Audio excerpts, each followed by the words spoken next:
నమస్తే, welcome to image news. ముందుగా headlines చూద్దాం.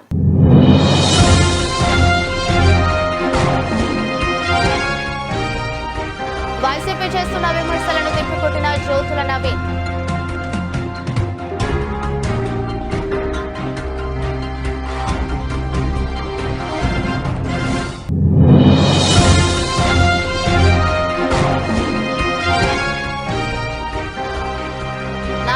కాపాడండి తల్లి ఆవేదన, మా పిల్ల బతకాలంటే దాతలు సహకరించాలని వేడుకున్న పాప తల్లి.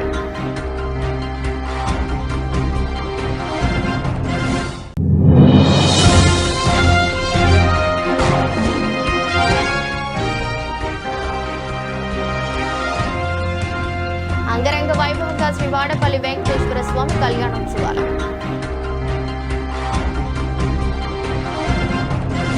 కోనసీమ తిరుమల వాడపల్లి శ్రీ వెంకటేశ్వర స్వామి వారి వార్షిక దివ్య కళ్యాణోత్సవాలు అంగరంగ వైభవంగా నిర్వహించనున్నట్లు కొత్తపేట ఎమ్మెల్యే బండారు సత్యనందరావు పేర్కొన్నారు. మంగళవారం ఆయన స్వామివారిని దర్శించుకుని ప్రత్యేక పూజలు చేశారు. అనంతరం స్వామివారి దివ్య కళ్యాణ మహోత్సవ ఆహ్వాన కరపత్రాలను ఆవిష్కరించారు. అనంతరం జరిగిన ఉత్సవ కమిటీ సమీక్ష సమావేశంలో ఆలయ పాలక మండలి chairman Mudunuri Venkataraju, deputy commissioner Nallam Suryachakradhararao, పాలక మండలి సభ్యులు, వివిధ శాఖల అధికారులతో కలిసి పాల్గొన్నారు. ఈ సందర్భంగా మీడియాతో మాట్లాడుతూ స్వామివారి కళ్యాణోత్సవంలో ఈ నెల 28వ తేదీన సాయంత్రం 5 గంటలకు ధ్వజారోహణంతో ప్రారంభమవుతాయని తెలిపారు. ఏప్రిల్ 3వ తేదీ వరకు 7 రోజుల పాటు ఉత్సవాలు జరుగుతాయని వెల్లడించారు. భక్తులకు ఎక్కడ ఎటువంటి లోటుపాట్లు లేకుండా ఇబ్బందులు తలెత్తకుండా ఏర్పాట్లు చేయాలని అన్ని శాఖల అధికారులను అప్రమత్తం చేశామన్నారు. Revenue, police, Panchayati Raj, health, fire, head works తదితర శాఖల అధికారులతో ఈ క్రతువుల్లో నిమగ్నులవుతామని తెలిపారు. ఇప్పటికే 7 వారాల వెంకన్న, 7 శనివారాలు, 7 ప్రదక్షిణలు, 7 జన్మల పుణ్యఫలంగా స్వామివారి ఘనకీర్తి ప్రపంచవ్యాప్తంగా విస్తరిస్తుందన్నారు. మన స్వామివారు మన వాడపల్లి, మన స్వామివారి కళ్యాణోత్సవం అనే భావనతో అందరూ కలిసి కళ్యాణోత్సవాలను విజయవంతం చేయాలని పిలుపునిచ్చారు. వాడపల్లి శ్రీ వెంకటేశ్వర స్వామి వారి యొక్క కళ్యాణోత్సవంలో ఈ నెల 28వ తేదీన సాయంత్రం 5 గంటలకు ధ్వజారోహణంతో ప్రారంభించబడి ఏప్రిల్ 3వ తేదీ వరకు కూడా స్వామివారి యొక్క కళ్యాణోత్సవంలో నిర్వహించబడతాయి. 28వ తేదీన ధ్వజారోహణ, నిత్యబలి అర్ణ దర్శనములు. 29వ తేదీ ఏకాదశి ఆదివారం శ్రీ స్వామివారి యొక్క తీర్థం, రథోత్సవం మరియు కళ్యాణం. 30వ తేదీ ద్వాదశి సోమవారం శ్రీ స్వామివారి యొక్క కొండ వాహన మహోత్సవం. 31వ తేదీ త్రయోదశి మంగళవారం సదస్యం. ఏప్రిల్ 1వ తేదీ చతుర్దశి బుధవారం గోదావరి నదిలో తెప్పోత్సవం. ఏప్రిల్ 2వ తేదీ పౌర్ణమి గురువారం మహాపూర్ణావతి చక్రస్థానం. ఏప్రిల్ 3వ తేదీ పాడ్యమి శుక్రవారం శ్రీ స్వామివారి యొక్క శ్రీ పుష్పయోగం. ఈ కార్యక్రమాలన్నీ కూడా 7 రోజుల పాటు స్వామివారి కళ్యాణోత్సవములు దిగ్విజయంగా విజయవంతంగా నిర్వహించడం కోసం ఉత్సవ కమిటీ సమావేశాన్ని ఇక్కడ మేము సమీక్షా సమావేశాన్ని నిర్వహించుకోవడం జరిగింది. దీంట్లో దేవస్థానం చైర్మన్ గారు, పాలక మండలి సభ్యులు, డీసీ గారు, వివిధ శాఖల అధికారులు పాలు పంచుకుని ఏ విధంగా రేపు జరగబోయే కళ్యాణోత్సవం విజయవంతం చేయాలనే దాని మీద చర్చించడం జరిగింది.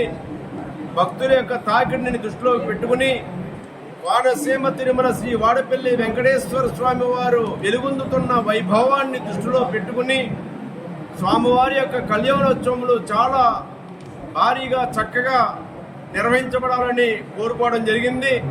వివిధ శాఖల అధికారులు కూడా వారి బాధ్యతలు వారు గుర్తెరిగి ఆ కార్యక్రమాల్లో నిమగ్నం అవుతామని, వారి బాధ్యతలు వారు నెరవేరుస్తామని కూడా తెలియజేయడం జరిగింది. ఎక్కడ ఏ లోటుపాట్లు లేకుండా, ఏ ఇబ్బందులు కలగకుండా భక్తుల యొక్క సౌకర్యాలే ప్రథమ కర్తవ్యంగా భావించి ఏర్పాటు చేయాలని అన్ని శాఖల అధికారులని కూడా అప్రమత్తం చేయడం జరిగింది. దానికి లోటు లేకుండా దేవస్థానం నుంచి కానీ, ప్రభుత్వం ద్వారా కానీ, రెవెన్యూ, పోలీస్, పంచాయతీరాజ్ అందరూ కూడా, health, fire, irrigation, head works వివిధ శాఖల అధికారులు కూడా వారి యొక్క కార్యక్రమాల్లో వారు నిమగ్నం అవుతారు. మరి భక్తులందరినీ కూడా స్వామివారి యొక్క కళ్యాణ మహోత్సవములు తండోపతండోలుగా తరలి వచ్చి స్వామివారిని దర్శించి కనులారా దర్శించి ధరించమని ఈ సందర్భంగా కోరుకుంటూ ఉన్నాను. ఇప్పటికే ప్రతి శనివారం 7 వారాల వెంకన్న, 7 శనివారములు, 7 ప్రదక్షిణలు, 7 జన్మల పుణ్యఫలంగా స్వామివారి యొక్క ఘనకీర్తి చరిత్ర ప్రపంచవ్యాప్తంగా జగద్విఖ్యాతం అవుతూ ఉంది. దీనిని ఇంకా ఇనుమడింపజేయడం కోసం అందరం కూడా బాధ్యతగా స్వామివారి యొక్క కార్యక్రమాలు విజయవంతం చేయాలని కోరుకుంటూ దాని తగ్గన్ని ఏర్పాట్లు చేస్తూ ఉన్నాం. అందరూ కూడా ఇది మన స్వామివారు, మన వాడపల్లి, మన స్వామివారి కళ్యాణోత్సవమని భావించి అందరూ కూడా ఈ కార్యక్రమంలో నిమగ్నై స్వామివారి కళ్యాణోత్సవం విజయవంతం చేయాలని ఈ సందర్భంగా కోరుకుంటూ ఉన్నాను. ఈ నియోజకవర్గ శాసనసభ్యుడిగా నా వంతు సహాయ సహకారాలు వివిధ శాఖల అధికారులతో కలిసి ఈ స్వామివారి యొక్క కళ్యాణం మహోత్సవములు పూర్తి చేయడానికి కృషి చేస్తారని తెలియజేసుకుంటూ ఉన్నాను. రెక్కాడితే కానీ డొక్కాడని జీవితం అదే జీవితం. ఇప్పుడు ఒక తల్లిని కన్నీళ్లు పెట్టిస్తుంది. భర్తను కోల్పోయిన ఆ తల్లి రోజు కూలి పనికి వెళ్లి 2 పిల్లలను పోషిస్తుంది. కానీ ఇప్పుడు ఆమె 5 ఏళ్ల చిన్నారి గుండె ఆగిపోకుండా కాపాడుకోవాలంటే లక్షలు కాదు, కోట్లు కాదు, కానీ తనకు అందని 35 లక్షలు కావాలి. ప్రాణం కోసం పోరాడుతున్న ఆ చిన్నారి అంబేద్కర్ కోనసీమ జిల్లా రావులపాలెం మండలం గోపాలపురం గ్రామంలో నివసిస్తున్న పాలూరి భాగ్యలక్ష్మి జీవితం ఒకప్పుడు సాధారణంగానే సాగేది. కానీ ఓ ప్రమాదం ఆమె జీవితాన్ని పూర్తిగా మార్చేసింది. భర్త మృతి, 2 చిన్నారుల బాధ్యత ఇప్పటికే భారం అయిపోయింది. కష్ట నష్టాలు తట్టుకుంటూ 2 పిల్లలను పెంచుకోవడం కోసం కూలి పని చేసుకుంటూ జీవిస్తుంది. అయితే ఆ బాధలను మించి ఇప్పుడు ఆమె గుండెలో పెద్ద నొప్పి. ఆమె 5 ఏళ్ల కుమార్తె మీనాక్షి నాగశేషారత్నం చిన్న వయసులోనే తీవ్రమైన గుండె వ్యాధితో పోరాడుతుంది. వైద్యులు ఒకే మాట చెప్పారు, హార్ట్ ట్రాన్స్ప్లాంటేషన్ తప్ప మరో మార్గం లేదు. దానికి కావాల్సిన ఖర్చు దాదాపు 35 లక్షలు. రోజుకు కూలి చేసి కుటుంబాన్ని నెట్టుకొస్తున్న ఈ తల్లికి అది అసాధ్యం. తన కుమార్తె ప్రాణం కాపాడుకోవడానికి ఆమె అధికారుల దగ్గరికి వెళ్లింది. ముఖ్యమంత్రి నారా చంద్రబాబు నాయుడు దృష్టికి సమస్యను తీసుకెళ్లింది. సహాయం చేస్తామని హామీ వచ్చింది. కానీ జీవన్ సర్టిఫికేట్ కోసం ముందుగా 2,50,000 రూపాయలు ఖర్చు చేయాలని ఆసుపత్రి చెప్పింది. అది అంత డబ్బు లేని ఈ తల్లి ఏం చేయాలో తెలియక సహాయంగా చూస్తుంది. రోజు కూలి డబ్బులతో ఇంట్లో ఖర్చులు కూడా నెట్టుకు రావడం కష్టం అయిపోయింది. అయితే తన పాప ప్రాణం కోసం దాతల వైపు ఆశగా చూస్తుంది. ఎవరైనా నా బిడ్డను కాపాడండి అని కన్నీళ్లతో వేడుకుంటుంది. ముఖ్యమంత్రి నారా చంద్రబాబు నాయుడు, డిప్యూటీ సీఎం పవన్ కళ్యాణ్, నారా లోకేష్ ఎవరైనా స్పందించి తన పాపకు ప్రాణదానం చేయాలని కోరుతుంది.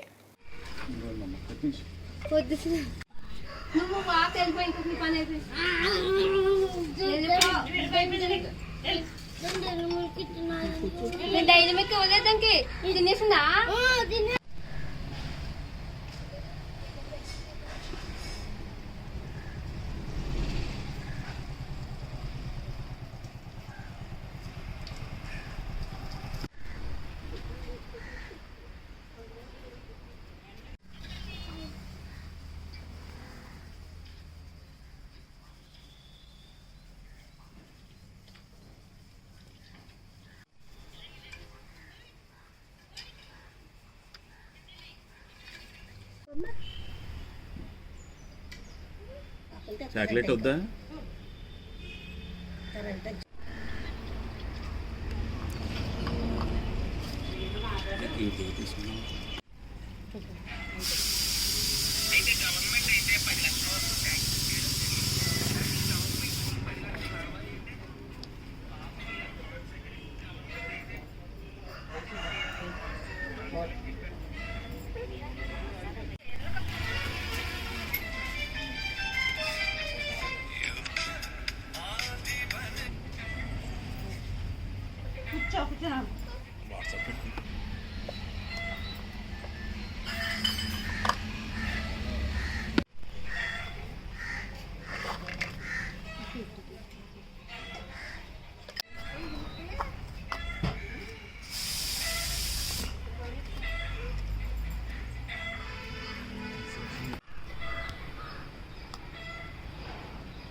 ఒకసారి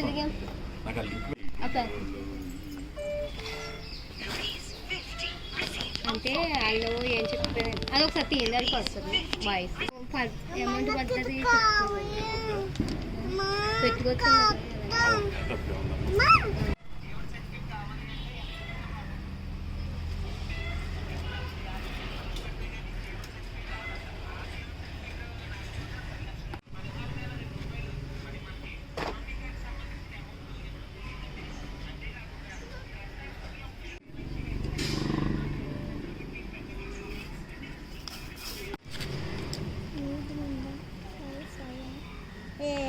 కత్తి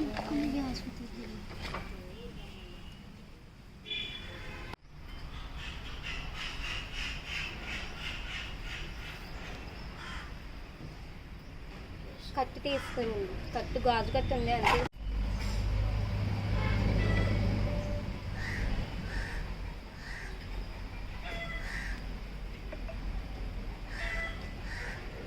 అండి నా పేరు భాగ్యలక్ష్మి అండి. మా అమ్మకి మీనాక్షి నాగశేషలక్ష్మి అండి. అమ్మాయి పుట్టాక 5 నెలల నుంచి పాపకి తేడా వచ్చిందండి. మేము అప్పుడు అన్ని ఆసుపత్రికి తీసుకెళ్ళామండి. ఫస్ట్ పాపకి కిడ్నీ ఇన్ఫెక్షన్ అన్నారు. తర్వాత మందుల వాళ్ళకి తగ్గింది అన్నారు. ఇప్పుడు మా అమ్మాయికి ఏం జరిగిందంటే హార్ట్ ట్రాన్స్ఫర్ చేయించాలన్నారండి. నేను అప్పటి నుంచి పాప వచ్చి ఏజ్ వచ్చి 5 సంవత్సరాలండి పాపకి.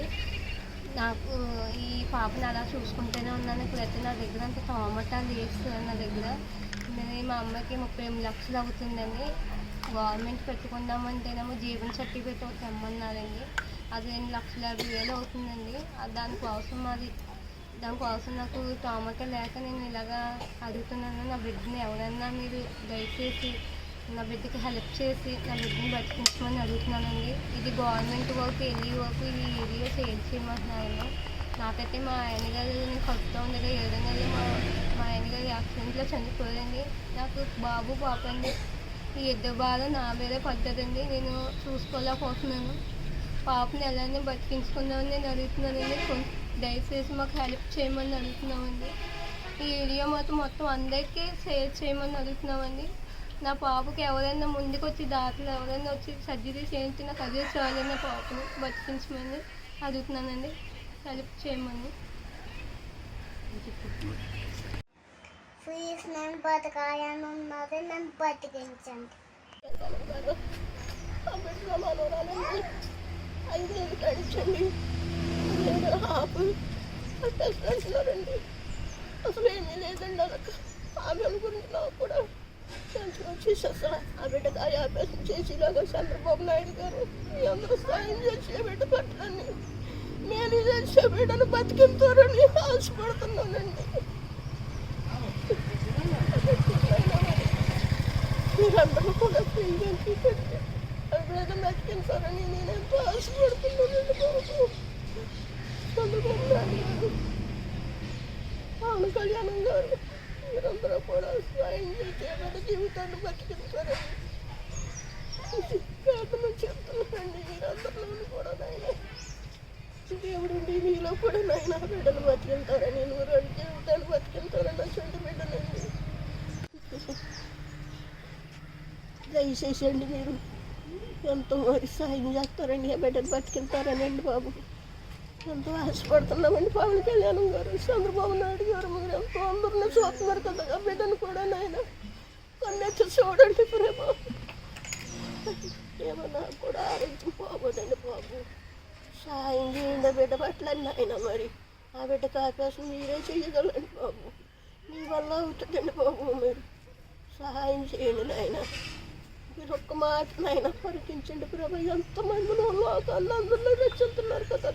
సంక్షేమం అభివృద్ధి కూటమి ప్రభుత్వానికి 2 కళ్ళు లాంటివని కాకినాడ జిల్లా తెలుగుదేశం పార్టీ అధ్యక్షుడు జ్యోతుల నవీన్ కుమార్ అన్నారు. బుధవారం జిల్లా తెలుగుదేశం పార్టీ కార్యాలయంలో ఏర్పాటు చేసిన మీడియా సమావేశంలో నవీన్ మాట్లాడుతూ గతంలో ఎన్నడూ లేని విధంగా రాష్ట్రంలో వేలాది కిలోమీటర్లు సీసీబీటీ రోడ్లు కూటమి ప్రభుత్వంలో వేశామని చెప్పారు. CM Chandrababu, deputy CM Pawan Kalyan, Lokesh నేతృత్వంలో రాష్ట్రం అభివృద్ధి పదంలో పయనిస్తుందన్నారు. స్టీల్ ప్లాంట్ ఏర్పాటుకు మంత్రి లోకేష్ విశేష కృషి చేశారని, 2 దశల్లో పూర్తయ్యే ప్రాజెక్టు వల్ల 1,00,000కు పైగా నిరుద్యోగులకు ఉపాధి అవకాశం కల్పిస్తున్నారని తెలిపారు. ఆ స్థలానికి సంబంధించిన అర్హులైన లబ్ధిదారులకు ఇళ్ల పట్టాలు పంపిణీ చేయడం చేపడతామని మీడియాకు తెలిపారు. సమావేశంలో జిల్లా ప్రధాన కార్యదర్శి పింకే శ్రీనివాస్ బాబా, సీతయ్య దొర తదితరులు పాల్గొన్నారు. ఈరోజు ముఖ్యంగా మిమ్మల్ని అందరినీ ఇక్కడికి రమ్మడానికి గల కారణం 2 విషయాల మీద చెప్పడానికి రమ్మడం జరిగింది. జరిగిన ఈ 2 సంవత్సరాల లోపు కాలంలోని కూడా వైసీపీ వాళ్ళు చేసే విమర్శలకి నేను ఈరోజు పెట్టిన ప్రెస్ మీట్ చెంపపెట్టు లాంటిది. ఈ రోజు వరకు కూడా చెప్పుకోవడం జరిగింది. మనం గత ప్రభుత్వంలో కనీసం రోడ్లు కూడా వేయలేని పరిస్థితిని ఈ 2 సంవత్సరాల్లోని కూడా వందల వేల కిలోమీటర్లు మనం సీసీ రోడ్లు, బీటీ రోడ్లు కూడా వేసుకోవడం జరిగింది. సంక్షేమాన్ని అందించుకుంటూ అభివృద్ధిని ముందుకు తీసుకెళ్ళడం జరిగింది. ఈ 4-5 రోజుల్లో జరిగిన పరిణామాలు చూసుకుంటే ఏషియాలోనే అతిపెద్ద గ్రీన్ఫీల్డ్ ప్రాజెక్టుల్లో ఒక స్టీల్ ప్లాంట్ని మొన్న శంకుస్థాపన చేసుకోవడం జరిగింది. అది కూటమి ప్రభుత్వ విజయం. అతి ముఖ్యంగా లోకేష్ గారి కృషి అని చెప్పక తప్పదు. ఎందుకంటే అక్కడ అందరూ కూడా చెప్పడం జరిగింది, మీరు వినే ఉంటారు, ఒక్క జూమ్ కాల్ తోటి అక్కడ ప్రాజెక్ట్ని తీసుకొచ్చిన పరిస్థితి లోకేష్ గారికి ఉంది. ఇది 5,465 ఎకరాల్లో 2 దశల్లో పూర్తవుద్ది. ప్రత్యక్షంగాను పరోక్షంగాను కూడా 1,00,000 ఉద్యోగాల పైన దీనికి రావడం జరుగుతుంది. ఇది రాబోయే కాలానికి, భావి తరాలకి కూడా బంగారు భవిష్యత్తు వేసే బాటగానే మనం చెప్పుకోవాలి. ఈరోజు చూసుకున్నట్టయితే ప్రతి ఇంట్లోని కూడా కాకినాడ జిల్లా ప్రతిపాడు నియోజకవర్గం ప్రతిపాడులో జాతీయ రహదారి ఆనుకుని నరేంద్రగిరి కొండపై నూతనంగా నిర్మించిన తూలగిరి శ్రీ సీతారామచంద్ర స్వామివారి ఆలయంలో సీతారాముల విగ్రహాల ప్రతిష్ఠ మహోత్సవ కార్యక్రమం అత్యంత భక్తి శ్రద్ధలతో నిర్వహించారు. సీతానగరం ఆశ్రమాధిపతి త్రిదండి రామానుజ చిన్నజీయర్ స్వామి చేతుల మీదుగా విగ్రహ ప్రతిష్ఠ మహోత్సవం చేపట్టారు. సీతారామచంద్ర స్వామి దర్శనార్థం భక్తుల ఆలయానికి పోటెత్తారు. శ్రీరామ సంకీర్తనతో ప్రాంగణమంతా ఆధ్యాత్మిక శోభ సంతరించుకుంది. స్థానిక ఎమ్మెల్యే వరపుల సత్యప్రభ, జగంపేట ఎమ్మెల్యే జ్యోతుల నెహ్రూ, ప్రతిపాడు మాజీ ఎమ్మెల్యే పర్వత శ్రీ పూర్ణచంద్ర ప్రసాద్ తదితరులు స్వామివారిని దర్శించుకుని ప్రత్యేక పూజలు చేశారు.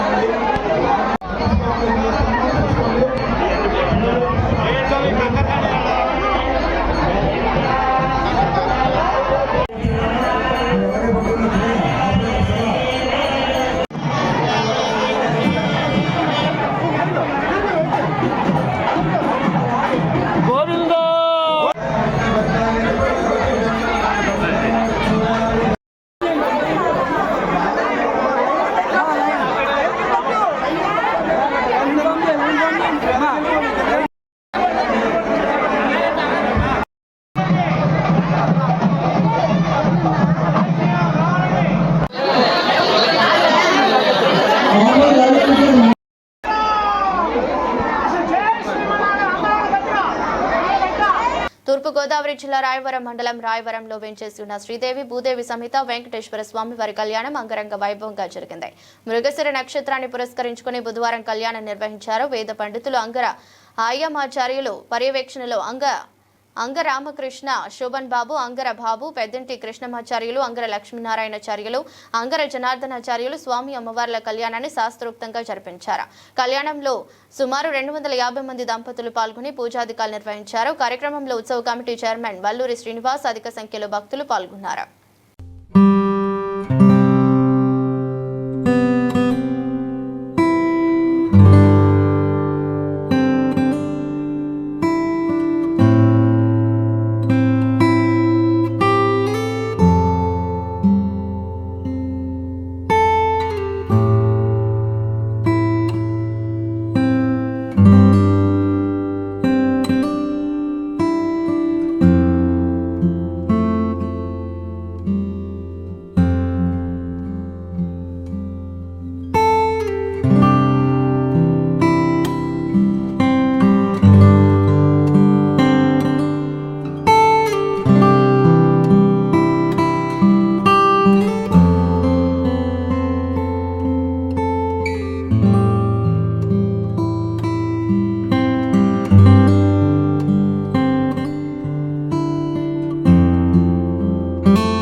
పెద్దాపురం సామర్లకోట పురపాలక సంఘాలను నిర్వీర్యం చేసిన ఘనత వైసీపీ పాలక వర్గాలకే దక్కుతుందని ఎమ్మెల్యే నిమ్మకాయల చినరాజప్ప పేర్కొన్నారు.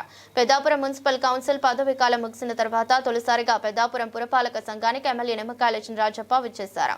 ఈ సందర్భంగా ఏర్పాటు చేసిన ప్రత్యేక ఛాంబర్ను ఆయన మాజీ మున్సిపల్ చైర్మన్ రాజా సూరిబాబు రాజుతో కలిసి ప్రారంభించారు. అనంతరం కమిషనర్ శ్రీకాంత్ రెడ్డి తన సిబ్బందితో కలిసి ఎమ్మెల్యేకు ఆహ్వానం పలికారు. సందర్భంగా ఎమ్మెల్యే తనయుడు నిమ్మకాయల రంగనాథ్, మాజీ municipal chairman Raja Suribabu Raju, DE Rajarao, municipal manager Jyotirani, ఏఈలు సుధాకర్, ఉమామహేశ్వరి, శానిటరీ ఇన్స్పెక్టర్ ఆదినారాయణ, తూతికరాజు, మార్ని చిన్న, గెడ్డం పెదకాపు, కాకినాడ రామారావు, కొరుపూరి రాజు, బేదంపూడి సత్యబాబు, నందికలోవరాజు, మామిడి ఈశ్వరరావు, నూనె రామారావు చౌదరి, ప్రతిపాటి చౌదరి, అడబాల కుమారస్వామి, బడుగు శ్రీకాంత్, పొడ్డు అప్పన్న, ఆరిఫ్ అలీ, అతం వీరభద్రరావు, కొత్తంబాబు, పోతుల శ్రీనివాస్, అందుకుల జార్జ్ చక్రవర్తి, ఎండమూరి కృపాచందు, ఉల్లి సత్యనారాయణ, పప్పల దుర్గారావుతో పాటు పెద్ద సంఖ్యలో కూటమి నాయకులు ఉన్నారు. వైసీపీ టైంలో మన సైడ్గా మున్సిపల్ ఎన్నికలన్నీ కూడా బలవంతంగా ఇలా ఎన్నికలు జరిపించి మన సైడ్గా ఆరోగ్య చేసుకోవడం జరిగింది. మరి అన్ని మున్సిపాలిటీలు కూడా ఏకగ్రంగా వైసీపీకి వెళ్ళిన అభివృద్ధిలో మాత్రం శూన్యం.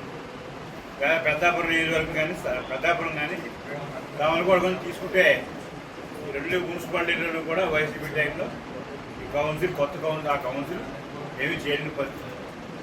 మేము గవర్నమెంట్ వచ్చిన 2 సంవత్సరాలు అయింది. 2 సంవత్సరాలు కూడా కౌన్సిల్ పాత్ర పోషించకుండా నా పాత్ర పోషించి ప్రభుత్వ పరంగా ఇంచులో దామలకోట 10 కోట్లు, పెద్దాపురం 10 కోట్లు తీసుకొచ్చి ఈ డెవలప్మెంట్ యాక్టివిటీ చేయడం జరిగింది. దాని ద్వారా అనేక కార్యక్రమాలు ఇవాళ పెద్దాపురంలో జరుగుతూ ఉన్నాయి. అలాగే ఇవాళ పెద్దాపురం సంబంధించి దామలకోట సంబంధించి డైరెక్ట్గా పైప్ లైన్ తీసుకురావాలి, వాటర్ తీసుకురావాలని చెప్పి ఆలోచనతో ఒక కార్యక్రమం తీసుకుని దాన్ని కూడా సప్లై పూర్తయ్యాం. ఏరియాలో అలా ఇవాళ సావలకోవడానికి పెద్దాపురానికి కూడా నీరు సప్లై చేసే విధంగా టెండర్లు కూడా పెట్టాం. అలాగే ఈ మున్సిపాలిటీలో ఉన్నటువంటి పైప్ లైన్స్ అన్నీ కూడా పాత పైప్ లైన్స్ అయ్యి అని చెప్పి 35 కోట్లకు ఒక దానికి కూడా ఇచ్చి దానికి కూడా టెండర్ పిలిపించి కొత్తగా చేయాలని ఆలోచిస్తుంది. అంటే పార్కు డెవలప్మెంట్ కానీ, ఆఫీస్ కన్స్ట్రక్షన్ కానీ, అలాగే శానిటేషన్ కానీ, డ్రైన్స్ కూడా ఇవాళ ఒక ప్లాన్ ఆఫ్ యాక్షన్ తీసుకుని అన్ని డ్రైన్స్ కూడా పూర్తి చేయాలని చెప్పి ప్రభుత్వం నుంచి దాని ప్రకారం తొందరలో కూడా ఒక 20 కోట్ల రూపాయలు ప్లాన్ చేస్తున్నాం. దాని కూడా డ్రైన్స్ వస్తే 10% డ్రైన్ అని అలాగే ప్లాన్ కూడా మేము ఉన్నాం. మరి ఏది ఏమైనా రాబోయే రోజుల్లో కూడా కొత్త ఎన్నికలు జరుగుతాయి. ఎన్నికల్లో కూడా ప్లాన్ తోటి మరి ఎవరైతే పనిచేసే కూడా ప్రజలు ఎక్కించుకుంటే మంచి కౌన్సిలర్స్ మంచి బాడీ వస్తే అది అభివృద్ధి ఒక ప్లాన్ ఆఫ్ యాక్టివిటీ అభివృద్ధి జరుగుతుంది కనుక అందరినీ కోరేదండి చేయడం. అలాగే మేము కూడా పార్టీ పరంగా కూడా మేము కూడా ఎమ్మెల్యేగా నేను కూడా నా బాధ్యత వహించి ఈ పెద్దాపురం మున్సిపాలిటీ ముందుకు తీసుకెళ్ళడం అన్ని రంగాలుగా వచ్చేస్తాయని చెప్పి రాజకీయాలు కూడా వేళ మనకి ఆయన ఎక్స్పీరియన్స్ ఉంది. 2 సార్లు మున్సిపల్లో చైర్మన్గా అయ్యాడు. రాబోయే రోజులు కూడా ఆయన సేవలను ఉపయోగించుకుంటాం. ఇప్పుడు కూడా కంటిన్యూగా ఈ డెవలప్మెంట్ విషయంలో ముఖ్య పాత్ర వహించాలని చెప్పి రాజుగారిని కోరుతున్నాను. భవిష్యత్తులో కూడా ఆయన కూడా మంచి పొజిషన్ ఇచ్చి ఆయన సేవలన్నీ కూడా ప్రభుత్వ పరంగా ఉపయోగించుకుంటామని చెప్పి బాలీవుడ్ స్టార్ సంజయ్ దత్ ముఖ్యమంత్రి నారా చంద్రబాబు నాయుడుతో మర్యాదపూర్వకంగా భేటీ అయ్యారు. ఆంధ్రప్రదేశ్లోని సినీ పరిశ్రమ అభివృద్ధికి సంబంధించి ఇద్దరి మధ్య చర్చ జరిగింది. రాష్ట్రంలో సినిమా రంగానికి సంబంధించి మౌలిక సదుపాయాలను ఏర్పాటు చేసేందుకు ఆసక్తిగా ఉన్నట్టు సంజయ్ దత్ ముఖ్యమంత్రికి వివరించారు. సినిమా షూటింగ్లకు ఏపీని కేంద్రంగా చేయాలన్న ప్రభుత్వ ఆలోచనలు ఉన్న అవకాశాలపై ఇరువురి మధ్య చర్చ జరిగింది. ఫిలిం స్టూడియోలు, ఇతర మౌలిక సదుపాయాలను అభివృద్ధి చేసేందుకు ప్రభుత్వ పరంగా ప్రణాళికలు ఉన్నాయని సంజయ్ దత్ కు ముఖ్యమంత్రి వివరించారు. తద్వారా సినిమా, వినోద రంగాల్లో పెద్ద ఎత్తున ఉద్యోగ అవకాశాలు కలిగే అవకాశం ఉంటుందన్నారు. ఈ రంగంలో పెట్టుబడులు పెట్టాల్సిందిగా ముఖ్యమంత్రి సంజయ్ దత్ ను కోరారు.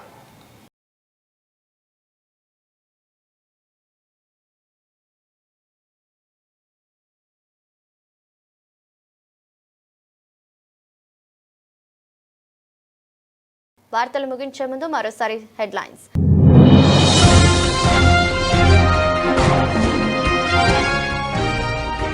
వైసీపీ చేస్తున్న విమర్శలను తిప్పికొట్టిన జ్యోతుల నవీన్.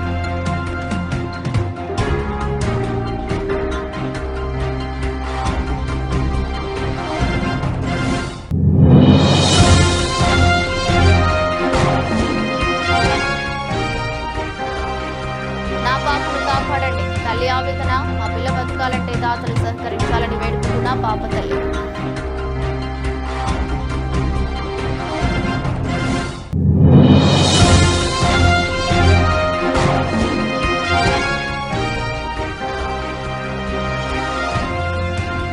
అంగరంగ వైభవంగా శ్రీ వాడపల్లి వెంకటేశ్వర స్వామి కళ్యాణోత్సవాలు.